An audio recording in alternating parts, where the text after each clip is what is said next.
Hello students.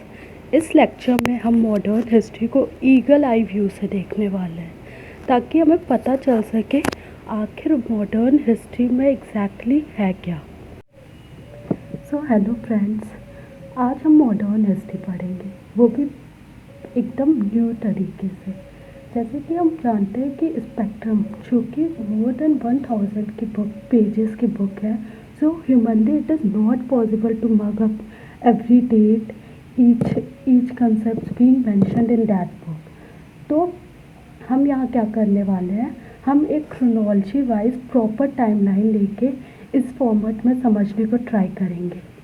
So first of all I will give you the general timeline and then we will deal with the miscellaneous things, then we will dive deeper into each of the important things.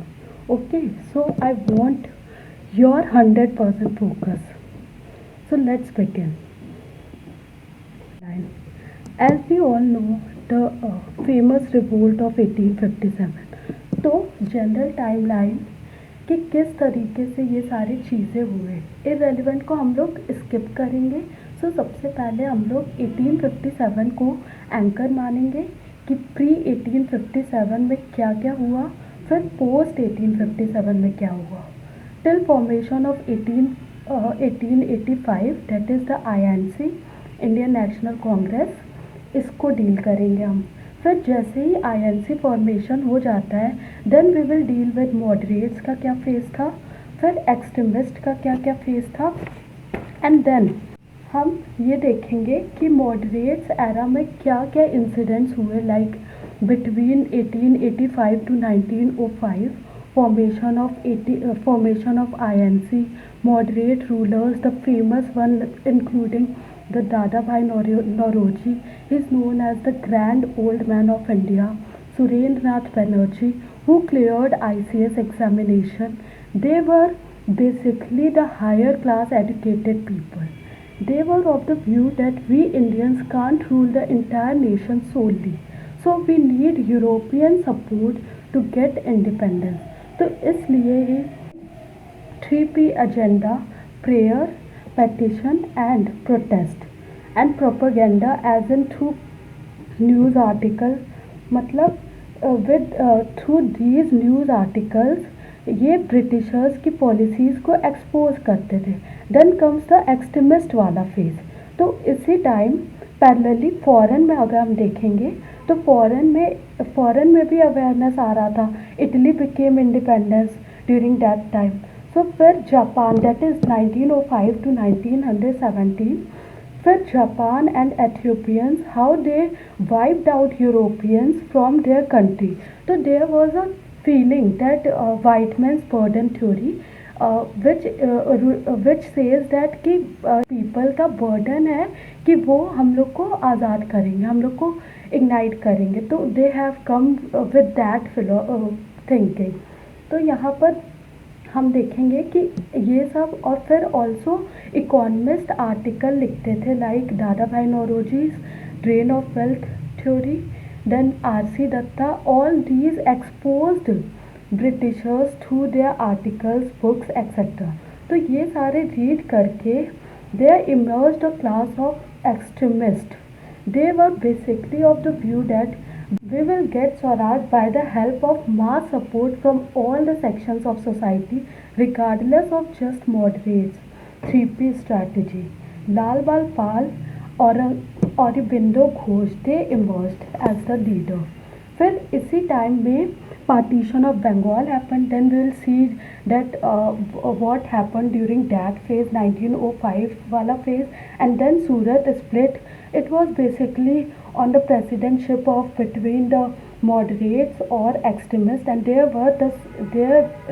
came the Surat split in 1907. फिर formation of Muslim League we'll see. Then Lucknow Pact में they got united back again.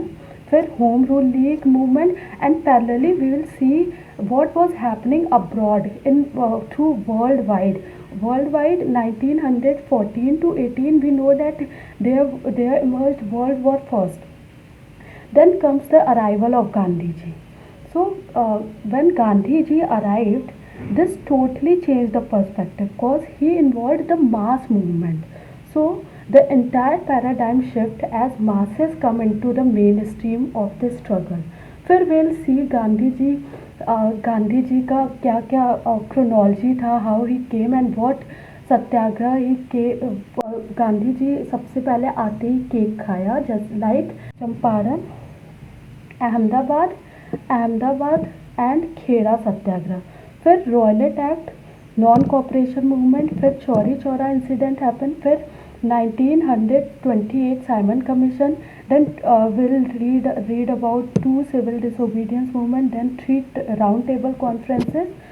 And in this way we'll see कि in 19 every year INC की sitting होती थी.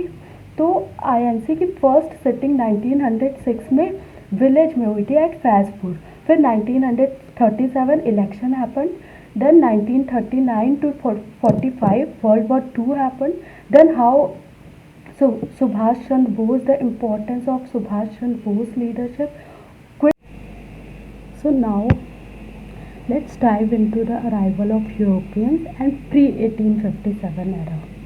तो यहाँ पर we'll see that with the arrival of Europeans, there were formation of factories. They established factories in India. We'll study about them later. So establishment of factories, then there were battles among them.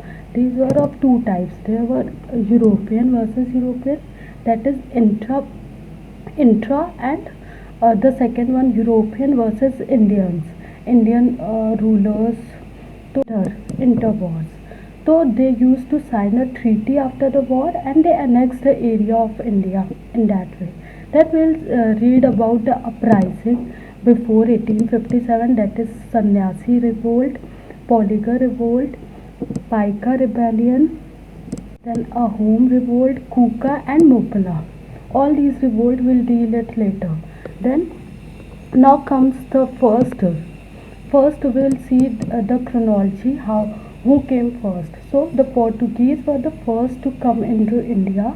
Then after Portuguese, English came, then Dutch came, and then the last were the French who came into India. So we can recall it in this way, that PDF you know, in the similar way E बीच में ला देंगे तो PEDF. So before 1857 arrival of Europeans, फिर वो factories establish करें. We will deal it all these things later on.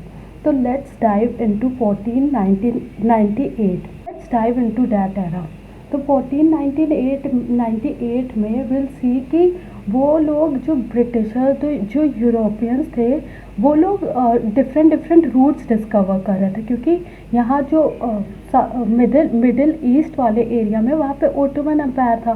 तो वो Ottoman empire east side वाला root completely block कर दिया था. तो वहाँ से तो वो लोग आते नहीं.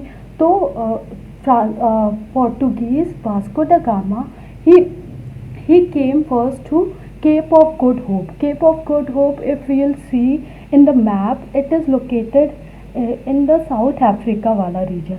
तो वहाँ से होके ही first arrived in South India, southern India में सबसे पहले आया.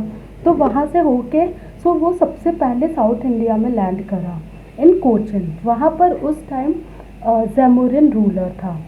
As we know from ancient times, हम लोग अतिथि देवो भव में बिलीव करते हैं.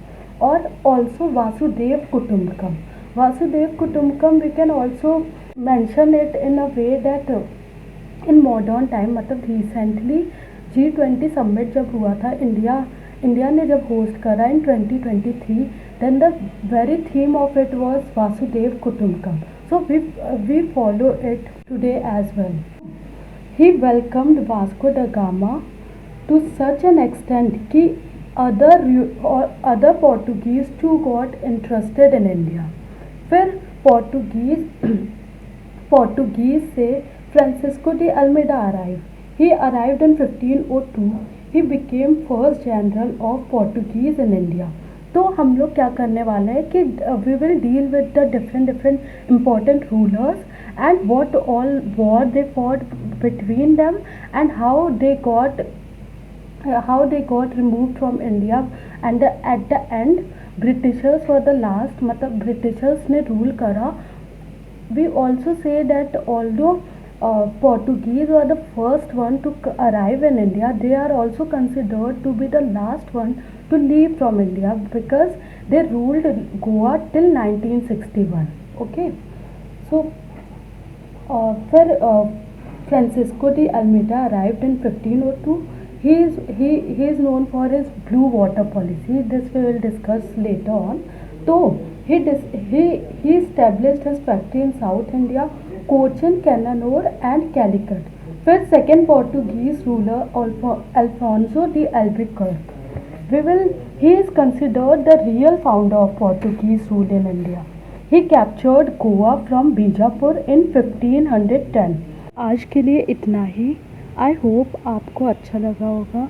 मिलते हैं आपसे अगले वीडियो में विद डिटेल्ड डिस्कशन और कंप्लीट एक्सप्लेनेशन के साथ. Till then keep learning, keep growing, and all the very best for your future. जय हिंद, जय भारत.